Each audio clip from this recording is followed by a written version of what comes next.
네, 유엔 총회 참석을 위해 출국한 박근혜 대통령이 어제 새벽 뉴욕에 도착해 26일 오전 유엔 개발정상회의 본회의 기조연설을 시작으로 이제 본격적인 다자 외교전에 돌입했습니다. 네, 오늘 김근식 경남대 교수와 함께 이 내용을 포함해서 향후 외교 안보에 대해서 전망을 해보겠습니다. 어서 오십시오. 안녕하세요.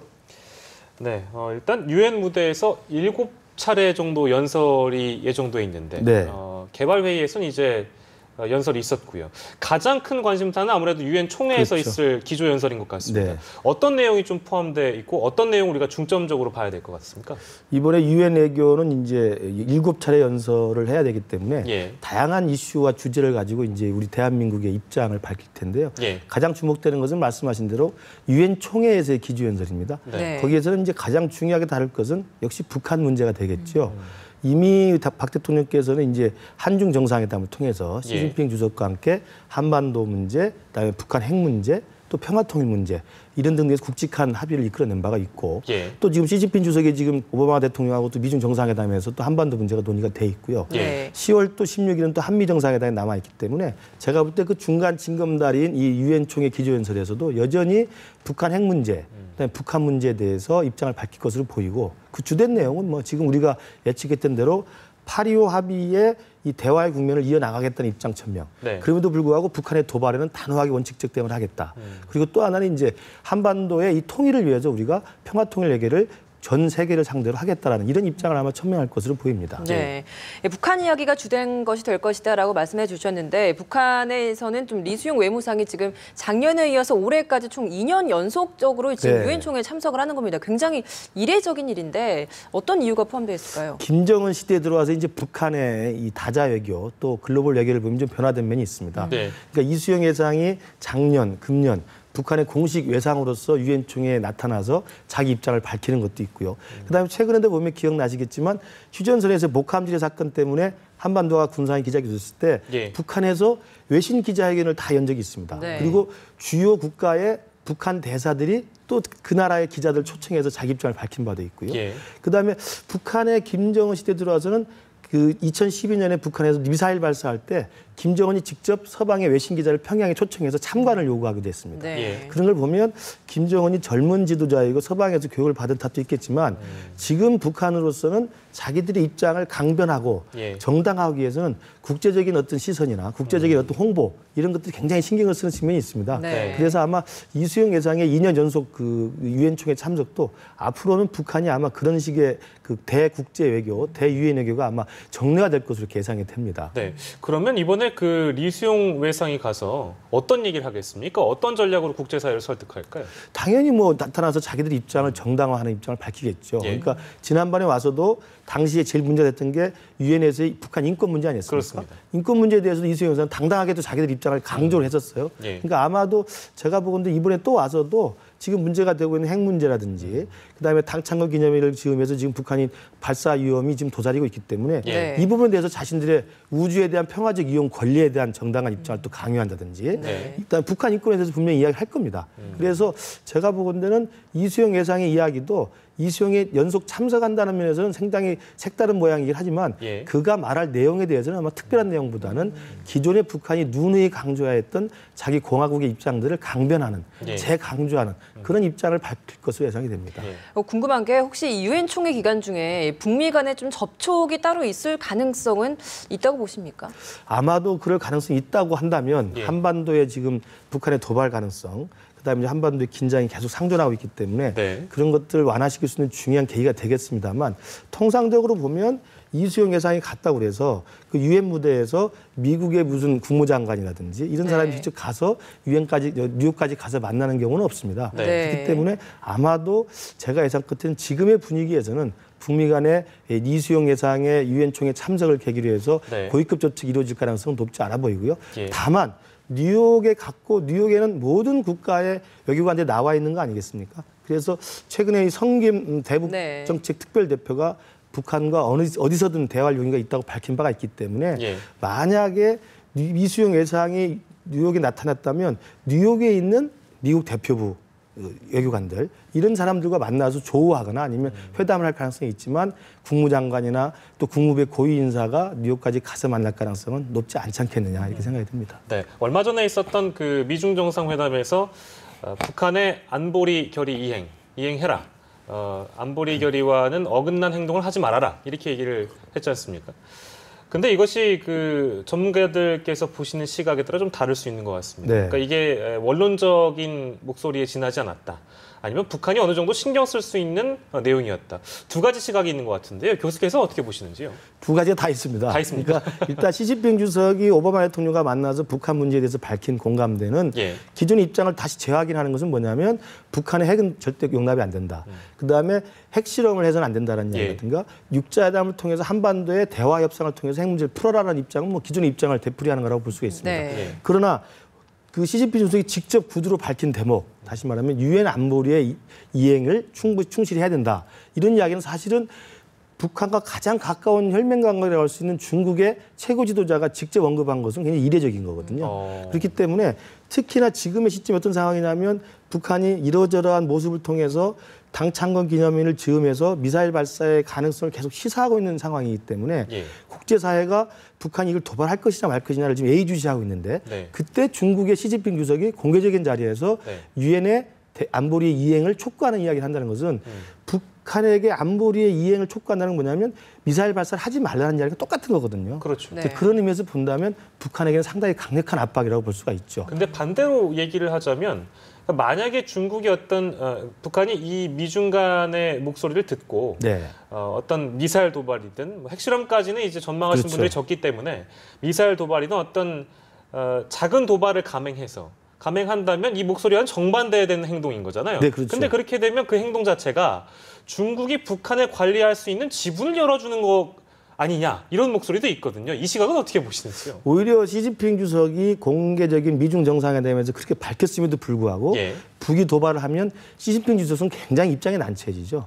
그렇기 때문에 제가 볼 때 그 정도 이야기할 정도면 예. 저희 개인적인 전망과도 연결이 됩니다만 예. 이번 10월 초순 정국은 제가 볼 때 북이 미사일 발사는 안 하고 넘어갈 가능성이 저는 크다고 봅니다. 네. 왜냐하면 시진핑이 온 세계의 이목이 집중되는 자리에서 그 정도를 이야기했고 네. 그것이 만약에 지켜지지 않고 그것을 무릅쓰고 김정은이 장거리 미사일을 발사한다고 한다면 북중 관계는 사실 돌이키기 힘든 상황이 될 것이고 또 한반도에 지금 모처럼 조성된 8.25 합의 이후의 대화 국면 이상가족 상봉도 이제 찬물을 끼얹게 되기 때문에 예. 제가 보건대는 적어도 북중 사이의 물밑에서는 네. 이번 10월 초 국면은 그냥 넘어가는 것으로 일단 입장 정리를 하자라는 식으로 저는 의견의 공감대가 있지 않았나 싶고요. 예. 또 한편 저는 개인적으로도 지금 김정은이 뭐 국가 우주 개발국이라든지 뭐 여러 가지 그 기관을 통해서 핵실험과 인공위성 발사를 시사하고 있지만 예. 공식적으로는 자기들이 입장을 밝힌 바는 아직 없거든요. 예. 네. 당국이 밝힌 적은 없다. 가능성을 시사하고 있는 것이지 예. 공식적인 입장을 결정한 적은 없기 때문에 제가 보건대도 과거에 1998년의 미사일 발사, 2006년, 2009년 2012년 이 네 차례 미사일 발사의 패턴과 비교해 보면 예. 지금 2015년의 지금 국면에서는 김정은이 굳이 그런 모든 정치적 부담을 무릅쓰고 미사일 발사를 할 만한 그런 대내적 상황은 저는 아니라고 저는 판단하고 있습니다. 예전과 같이 도발을 감행해서 뭔가를 얻어내는 그런 네. 시스템이나 어떤 그런 상황과는 지금이 완전 다른 분위기란 말씀이죠. 그렇습니다. 왜냐하면 이제 1998년하고 2012년의 미사일 발사는 네. 김정일의 등극과 김정은의 등극이라고 하는 예. 수령의 등극을 축하해야 되는 대내적 상황의 필요가 있었고요. 예. 2006년과 2009년의 미사일 발사는 미국과 회담을 하다가 미국이 회담을 안 하면서 미국을 벼랑 끝 전술을 몰아버치기 위한 압박 전술이었거든요. 예. 지금 보면 그 두 가지 정도가 다 아니라는 거죠. 그래서 지금 제가 볼 때 2015년에 당창건 70주년은 60주년에도 별다른 일이 없었고 65주년에도 별다른 일이 없었습니다. 사실은. 네. 당창건 70주년이 지금 전승절에 중국이 9월 3일 떠들썩했기 때문에 네. 우리도 평양에 무슨 일이 나는가 하는 게 생각하는데요. 네. 당창건 70주년, 65주년, 60주년이 오히려 평화롭게 지나갔어요. 예. 그러니까 이번에도 제가 볼 때는 열병식 크게 하고 예. 아니면 중단거리 미사일 발사 정도 하고 예. 자기의 군사적 시위 정도를 하면서 그다음에 최근에 김정은이가 이례적으로 모든 성인들에게 평균 임금을 네. 한 달치 줬지 않습니까? 예. 이건 북으로서는 처음 있는 일입니다. 예. 네. 그런 걸 보면 모처럼 맞는 당창건 70주년의 자기의 어떤 자축 분위기를 그런 식으로 좀 이렇게 풀어나가면서 예. 이 미사일 도발 국면은 좀 우회하지 않을까. 저는 개인적으로 그런 전망을 하고 있습니다. 지금 그 경력금을 지급한 거에 있어서는 그냥 자축하는 의도만 있지 다른 의미는 없다라고 해석을 하시는 건가요? 자축의 의미는 뭐냐면 당창건 70주년이면 공화국이 위대하다는 걸 보여줘야 되는 거 아닙니까? 예. 그럼 인민들에게 공화국의 업적과 위대함을 보이는 여러 가지 방면이 있죠. 아까 말씀드린 98년이나 2012년은 쏘아 올리는 거지, 미사일을. 네. 그래서 야, 전 세계적으로 10나라밖에 안 되는데 우리가 인공위성을 발사한 나라다. 이런 걸 보여주는 거지만 지금은 그게 아니라고 한다면 모든 인민들에게 한 달치 임금을 준다는 것은 이건 굉장한 특전일 수 있는 거고 네. 공화국이 이제 경제가 살만하고 우리 수령께서 대원수님께서 우리에게 특전을 베푸는구나. 네. 이런 것들을 인민들에게 심어주는 거기 때문에 공화국 70주년을 정당화하면서 수령의 권위를 세우면서 인민들에게 정치적인 충성심을 결집하기 위한 그런 효과적인 수단으로 이제 우리가 볼 때는 처음 있는 이례적인 방법을 쓰는 거라고 볼 수가 있습니다. 이런 종합적인 분위기를 다각도로 분석해 봤을 때 굳이 없는 명분을 만들어내면서까지 강한 도발을 감행하지는 않을 것이다. 그렇습니다. 그렇게 네. 정리를 해야 되겠네요. 그리고 특히 북중 관계가 지금처럼 굉장히 팽팽하게 긴장됐기 때문에 예. 시진핑 주석의 얼굴에 정면으로 침을 뱉는 상황이 되는 거 아니겠습니까? 예. 그런 것까지 지금 김정은이가 할 정도는 저는 아니라고 봅니다. 예. 그럼에도 불구하고 미국에서 가장 많이 언급되는 매체죠. 38로스가 풍계리 핵실험장에서 새로운 움직임을 포착했다. 이런 얘기가 나와서 안 여쭤볼 수가 없겠는데요. 근데 이 그 정황이라는 게 우리가 그 파악을 할 때 어떤 걸 근거로 이제 핵실험이 준비되고 있다 이렇게 판단할 수 있는 겁니까? 풍계리 핵실험장을 이제 38로스가 밝히고 있는 것은 미국의 이제 대북한 전문 웹사이트이기 때문에 예. 풍계리 핵실험장하고 이제 동창리 미사일 발사를 계속 추적을 하는 거거든요. 예. 그렇다면 풍계리 핵실험장에서 핵실험이 징후가 들으려면 제일 중요한 기준은 뭐냐면 갱도를 뚫는다는 것이 드러나야 됩니다. 갱도를 뚫어야 그러니까 지하 갱도를 뚫어야만 예. 핵실험을 폭파했을 때 이게 밖으로 드러나지 않고 핵실험의 파장을 충격을 최소화하는 거거든요. 네. 근데 지금 갱도를 뚫고 있다는 이야기는 아직 드러나지 않고 있습니다. 네. 다만 지금 38로스가 밝히는 것은 트럭들이 왔다 갔다 하면서 네. 분주하게 움직이고 있는 모습이거든요. 그러니까 네. 사실은 풍계리에 있는 핵실험장은 언제든지 핵실험을 할 수 있는 준비를 해야 되기 때문에 네. 끊임없이 보완 시설을 하고 그다음에 계속 시설을 완비하고 점검해야 될 필요가 있습니다. 그다음에 필요한 게 있으면 뭘 실어 나르면서 또 옮겨야 될 필요가 있는 거기 때문에 네. 지금 38로스가 하는 이야기는 핵실험이 임박했다는 징후보다는 풍계리 핵실험장이 여전히 관리 중에 있는 것이고 네. 그 관리의 한 형태로서 좀 눈에 띄는 게 있다는 것이고요. 네. 그다음에 핵실험장이 지금 당장 핵실험을 할 징후가 있다고 한다면 좀 안 맞는 게 미사일 발사는 지금 어떻게 할 것이냐 이거죠. 예. 지금 북한이 핵실험을 한 3차례의 경우는 모두가 미사일 발사를 먼저 하고 나서 했었죠. 국제사회에 제재가 들어가고 예. 그 제재에 대한 북한이 반발하면서 네. 핵실험을 하는 거거든요. 나름의 명분이 있었죠. 그들의 당연합니다. 명분이 있었죠. 수수를 밟아가게 돼 있습니다. 예. 그렇다면 미사일 발사 징후는 없는데 풍계리 핵실험장에 핵실험의 징후가 있다는 것은 앞뒤가 안 맞는 거거든요. 명분이 그러니까 없는 거군요. 이번에 38로스가 밝힌 것은 핵실험의 징후가 임박했다기보다는 예. 핵실험장을 계속 관리하고 있다는 정도로 파악하는 게 맞을 것 같습니다. 관리하고 있다. 알겠습니다. 근데요, 저희가 그 추석 분위기에 사실은 뭐 이런 질문은 저도 적합하지는 않다고 생각합니다만 어디까지나 가정을 해놓고 말씀을 드리는 건데 아까 단거리 미사일 정도는 쏠 수가 있다라고 말씀하셨잖아요. 근데 이제 뭐 미사일의 사거리에 따라서 이것을 겨냥하는 국가가 좀 다를 수 있겠죠. 그렇죠. 예를 들면 뭐 12,000 정도까지 킬로미터까지 날아간다면 미국 본토를 겨냥할 수 있는 상황이기 때문에 그게 아니라 단거리 미사일이라면 동북아시아 국가들의 반발도 우리가 분명히 감안을 해야 될 텐데 그럼 그냥 우리 입장에서 봤을 때 단거리 미사일을 발사하게 되면 우리는 어떻게 대처를 해야 되는 겁니까? 그동안 북한은 우리의 합동 군사훈련, 그다음에 북한의 동계하계 정기 군사훈련 중에는 중단거리 미사일을 수시로 발사를 했습니다. 그러니까 이게 노동 미사일, 스커드 미사일 정도를 수시로 발사하면서 시험 테스트를 하는 건데요. 그 노동이나 스커드 미사일을 발사했다고 해서 그것이 동북아 전체의 군사적 긴장을 바로 고조시키지는 않습니다. 왜냐하면 어느 국가나 자기의 국방력을 시험하고 국방력을 증진시키는 의미에서의 가지고 있는 미사일 발사 실험을 하거든요. 그렇기 때문에 다 중단거리 미사일 정도를 발사하는 것으로 당창허 기념일이 넘어간다고 한다면 그것은 북한이 군사적 시위 정도를 하는 것으로 그치는 것이지 그것이 일본이나 또 우리 한국이나 중국에 대고 군사적인 도발로까지 이어지는 것은 아니라고 해석이 가능합니다. 그래서 저는 이제 가장 희망적인 시나리오입니다만은 10월 10일에 열병식을 굉장히 멋있게 화려하게 하겠죠. 9월 3일 전승절 중국을 봤으니까. 그리고 열병식에 지금까지 공개하지 않았던 강력한 미사일이나 강력한 무기를 공개할 가능성이 있습니다. 그것을 통해서 전 세계에 자기의 군사적인 유력을 과시할 수가 있는 것이죠. 예컨대 SLBM이라든지 아니면 잠깐 나타났다 사라진 KN-8이라는 게 있습니다. KN-58.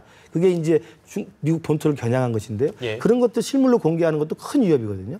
그럴 수 있고 그다음에 말씀드린 이제 중단거리 스커드 미사일 정도를 예. 동해안이나 이쪽에서 좀 발사하면서 네. 자기들이 아직도 군사적으로 힘이 있다. 예. 이런 걸 보여주는 정도가 아닌가 저는 싶습니다. 미사일을 발사한다면 우리가 약속했었던 이 8.25 합의에 들어있는 그 문구 있잖아요. 그거하고는 상관이 없습니다. 상관이 없습니다. 네, 그러니까 어째서 일단 그렇습니까? 왜냐하면 이제 미사일 발사라고 하면 우리 시청자 여러분께서 미사일 발사하면 이게 마치 이제 전쟁이 시작되거나 군사적으로 무슨 도발해서 누굴 예. 위협한 거라 생각하는데요. 그게 아니고 우리도 실제로 우리가 개발한 미사일들을 시험 테스트하기 위해서 발사 실험을 하지 않습니까? 네. 그와 똑같은 것으로 북한이 시시때때로 필요한 국면에서 중단거리 미사일 발사 테스트를 하는 거거든요. 예. 그것이 바로 한반도에서 우리가 8월 달에 겪었던 전쟁 직전까지의 군사적 긴장으로 가는 것은 그렇지 않은 거죠. 그러니까 네. 중단거리 미사일 발사 테스트 정도로 이번에 당창호 기념에 넘어간다고 한다면 8.25 합의에 나왔던 다시 비정상 상태가 되는 것은 아니라고 해석을 해야 되고요. 예. 그렇기 때문에 그걸로 무사히 넘어간다고 한다면